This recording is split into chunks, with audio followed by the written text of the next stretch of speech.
Everyone loved Paul. Everybody. Always pinched myself when we were together that he'd chosen me really to be the one to marry. We very quickly got pregnant, had Holly, our eldest, and then went on very quickly to have Isaac. George was our third. He was just an incredible addition to the family, you know, and everyone used to say that he was the happiest little boy ever. Did we take it for granted? Probably. I think a lot of people do at that age. We just presumed life would take us on that normal journey of growing old together.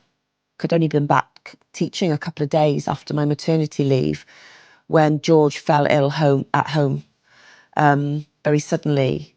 So we had to call an ambulance to come out to the home. He was rushed to hospital. You never think anything bad's going to happen because this is your family. You see these things happen on TV. But sadly, George was very poorly, and within 2 hours of being admitted to the hospital, he died. 5 days later, after we lost George,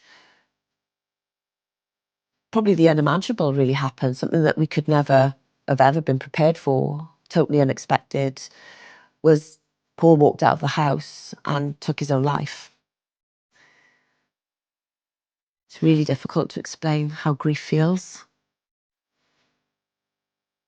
Emptiness, physical pain, your heart hurts, you know, your limbs hurt, you ache.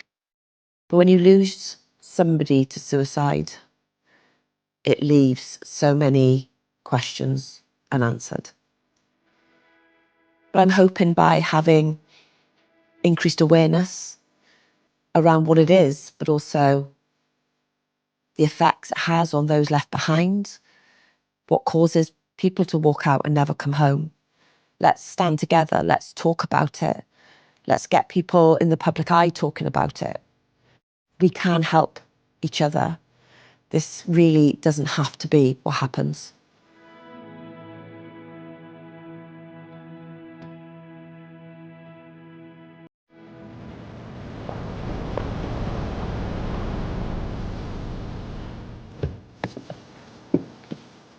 Rhian, how are you? Hello. So nice to see you. Oh, so nice After all to this see time. you. I did mention to come to your house a long time ago, so I'm now here. Well, welcome and come on in. Thank you. So my mum made you a cake. Yeah, this looks very impressive. But Look at this. she also wanted you to have some of her Welsh cakes, so... Yes, well, can I prioritise a Welsh cake first? Would that be right? Absolutely, Because yes. I do love those. Would you like to put them on the plate? Yeah, should put them out. Yeah. But how have you been there, Rhian? Because I obviously haven't caught up with you for a long time. You know, it's up and down. Everything's up and down. Life's up and down anyway, isn't it? Absolutely. But both of my kids are flourishing, and Isaac's turning into quite a nice little rugby player. And he plays the same position as Paul, would you believe? I did. So that's really nice as well. So, really yeah. Good. So Was Paul massively into his rugby then, was he? Yeah, he played a lot of rugby, hockey and cricket at a very high level. Okay. So, yeah, and Isaac definitely takes after him. So, yeah, looks very much like him as well. Sporty gene, yes. Although the children yesterday told everyone that I don't have any sporty genes, which is worrying when I used to be a PE teacher. Yes. So, I'm not sure you take that line now. No.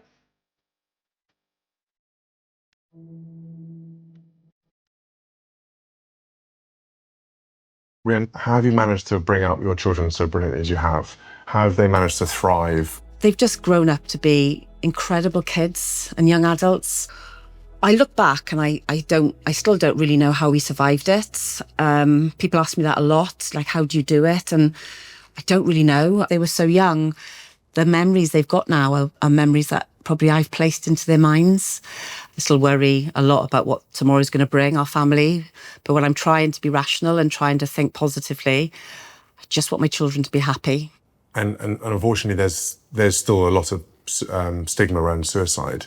Did you feel that at the time? I was quite surprised by it. I'd never been touched by suicide. It was something that happened in the news. Nobody would talk about it or actually say what happened. And I found that really confusing at the time. And obviously, your children were very young when this happened. Many families probably might struggle to work out, do we talk about it, do we not? Yeah. What's your advice on that? I think it's important never to lie. There's ways in being truthful and just being gentle. As a parent, you know your children better than anybody else. from the families I've spoken to who have had to endure suicide, is a lot of unanswered questions that live with you forever, really, don't they? I will forever go over those last few days with him, wondering what I missed. Before we lost George, we were just so happy. And I think this just shows that it really can happen to anyone. If you could say something or wanted to say something to Paul, what would you have said? There's only one thing I would ever say to him if I had time with him, and that would be, why didn't you speak to me? I think I ask myself that every single day. He was absolutely devastated. He did keep blaming himself that weekend. But I would just like to sit him down like this and just say, why didn't you come to me?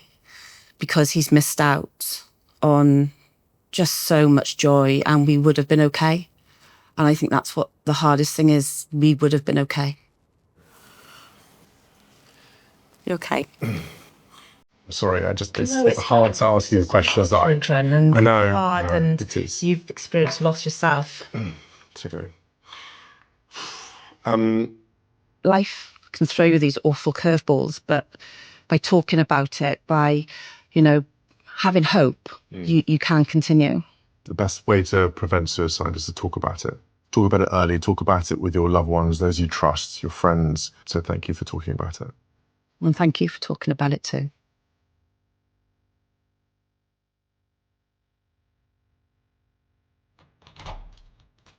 Oh, look who's here.